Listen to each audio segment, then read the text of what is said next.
lugar, pwede Dapat niya meron ano. kang app na ano. Paraan na rin salamat.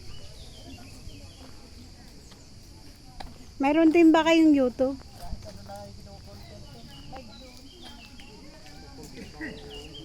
Ayun o.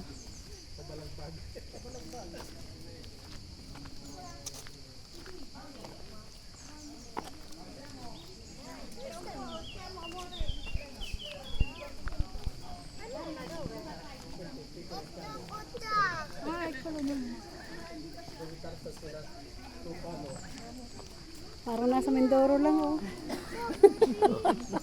Punta naman tayo sa sa Batangas. Dito oh, may bamboo.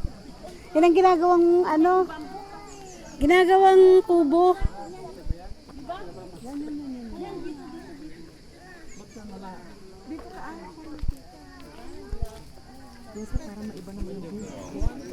Ottimo.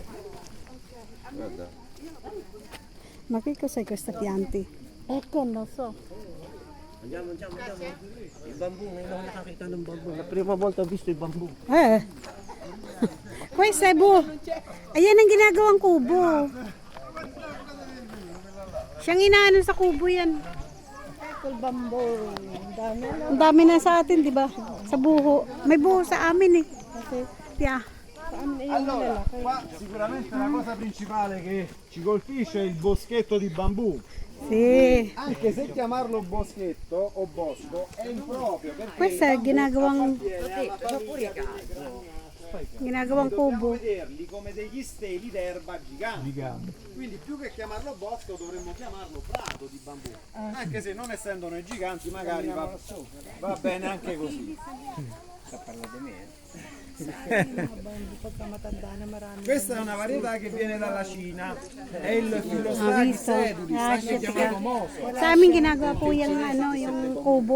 Oo nga, pero Opo. ibig sabihin, Sa wali.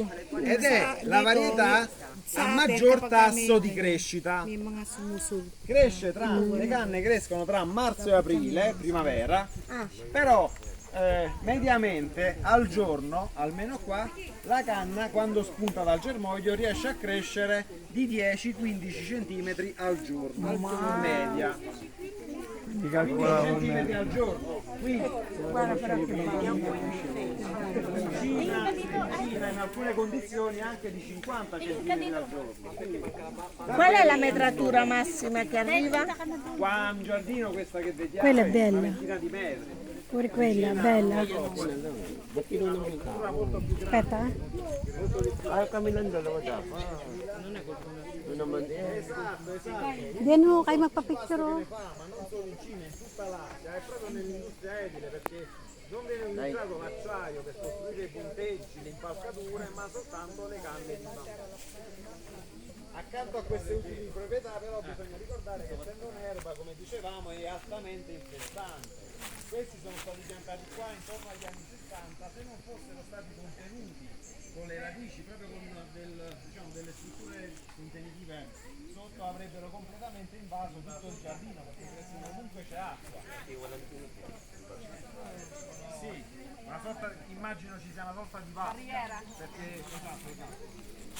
Infatti probabilmente le radici del bambù hanno messo lo zampino a indebolire l'apparato radicale. Ito po yung ginagawa sa amin na buho. Walang tinik. Yan oh. Yung ginagawang kubo. La cornice a questo Yan. Tapos, ayun, ang ganda dun, no? Yun nga daw, dahil yun ang naging reason kung ba't siya bumagsak. Dahil yung radiation nito, kinain niya. Kinain niya yung, ano, yung Okay. ugat niya, itong puno na to. Yun ang theory kung bakit nag-crawl itong puno na to. Baka, oy. Oh, lì non si può, eh? E quello è papate? E quella là? Chair ahas. Andiamo. Attenzione.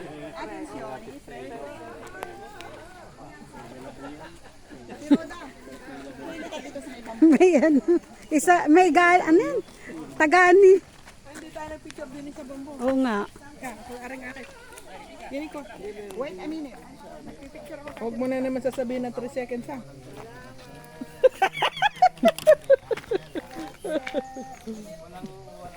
Eh, ano, tiniklaan naman yan. Ano ba naman? Pawis-pawisan na eh. Ang ganda't makakaano ka. Yung. Isa pa! Basta. Hindi ka nagpicture doon, oh. Kaganda doon. Oo. Basta. Diyan, tanto ang aking picture. Babili ko si. Pare pala yung malapar. Ada. Malapar daw. Diyos ko. Sa amin marami nito. Saan yun? Oo, sa Mabini. Kahit sa amin, marami yan. Iba yung kawayan at ibang ano. Iba ito eh. Buho ang tawag sa amin sa Batangas. Yan ang ilog, oh. Oo, ilog.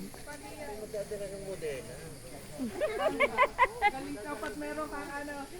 Photographer. Model. Ay, meron din ni model. Model o module? Model o module? Aray ko. Sa dami ng... Mambubudol na tayo. Ano, kumaring Ellen? Picture daw. Yeah. Gandahan mo.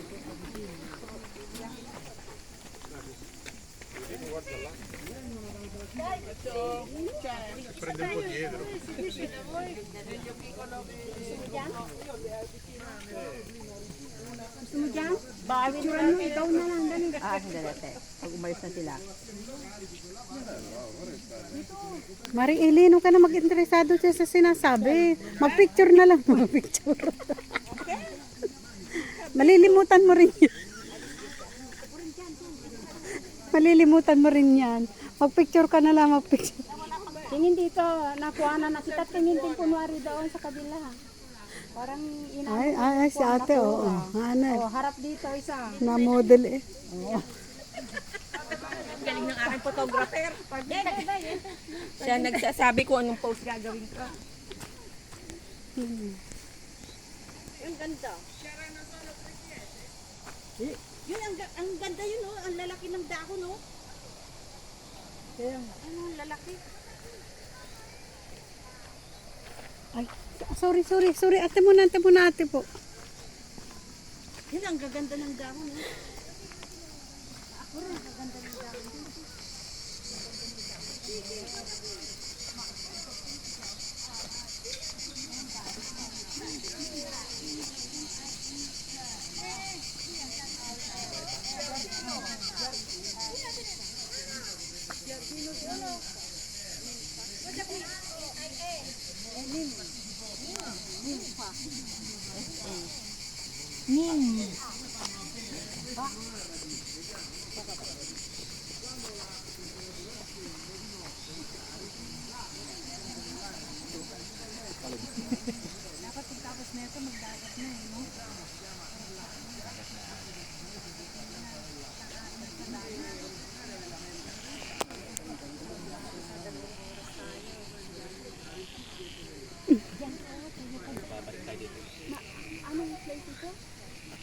Latina.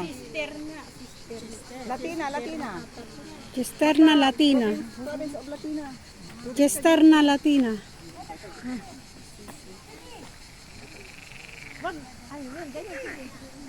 Ano yun? Makikusa. Hey, ano yun?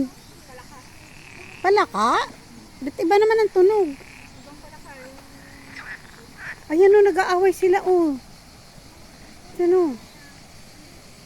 Tubig. Ayan o.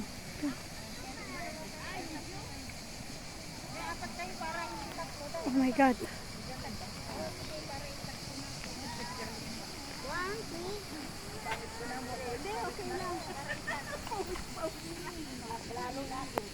Oh yeah.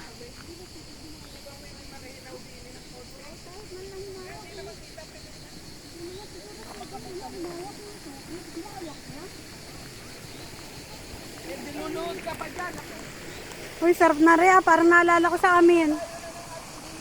Maglaba oh. Tapos dyan.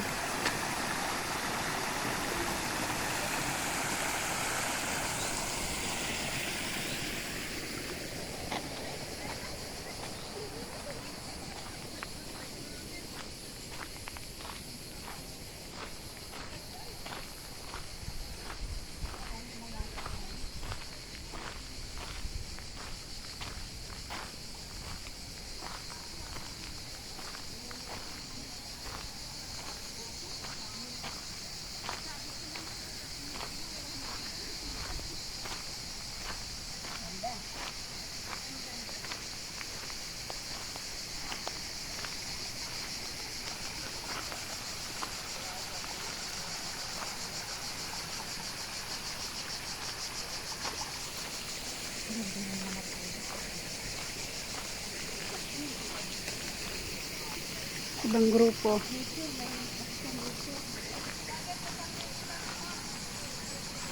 Wala nang nakikinig.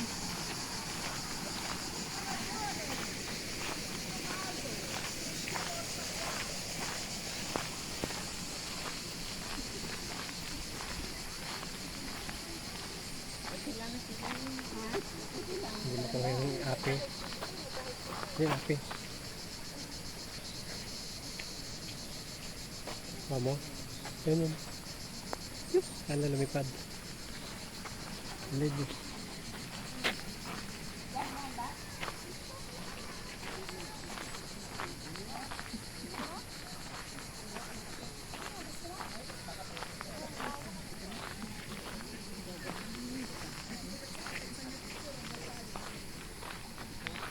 Luwag-luwag pala ito, no? Grabe sa luwag.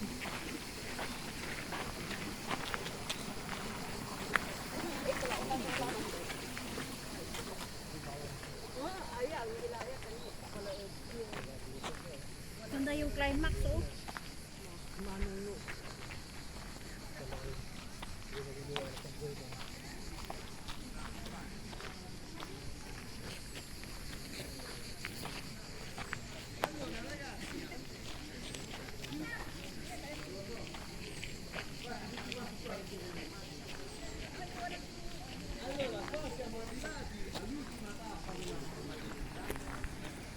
Ano yan? Mansanas? Hindi po. Ay, oo, parang mansanas. Maliliit.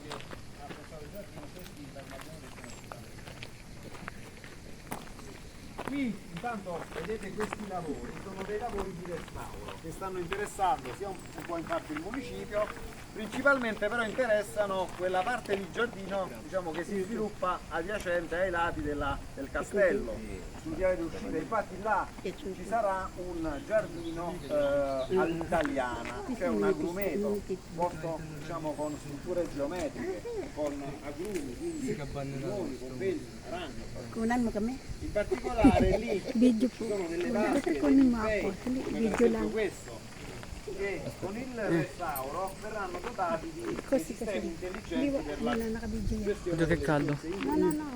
Nakabidyo yan, nakabidyo. Gestione intelligente delle risorse idriche Ay, Orazio Latino. Nodale avevano già fatto i Gaetani con Gelasio quasi 100 anni fa, perché lui in questo edificio, come ci dice anche questo cartello qui, centrale idroelettrica, Ah, area da oh. lui là dentro aveva installato una piccola centrale idroelettrica per alimentare l'energia, per portare la casa, l'energia elettrica alla sua dimora. Questo sfrutta i 10 metri di sbalzo che ci sono dal livello del lago, il lago si trova qui, e da qui parte. Il livello del lago lo possiamo immaginare alla base del tetto. Hindi ko alam kung ano yan tawag dyan. Però necessari ad alimentare due turbine che davano energia elettrica. Esatto, 100 anni fa, quindi Sobrang figurate, init insomma, po. quanto erano avanti. Ng araw dito. I Tingnan nyo lavori yan, usano oh. anche a Naninigtik ang cucinare araw. le turbine Grabe. e tutta l'area di Milpa sarà Yan. alimentata dall'energia idroelettrica. Okay. Esatto. E tutto questo Yan o, yung mansanas po yan na maliliit. Tingnan nyo. da questa parte invece vediamo la vera e propria rocca paragonale, il luogo dove Yan o, mansanas na maliliit po yan. Yan. Mansanas na maliliit. Thank you guys for watching. Salamat po ng maraming. Salamat po. Thank you so much. At least nakita nyo po kung ano dito sa Italia. Salamat po.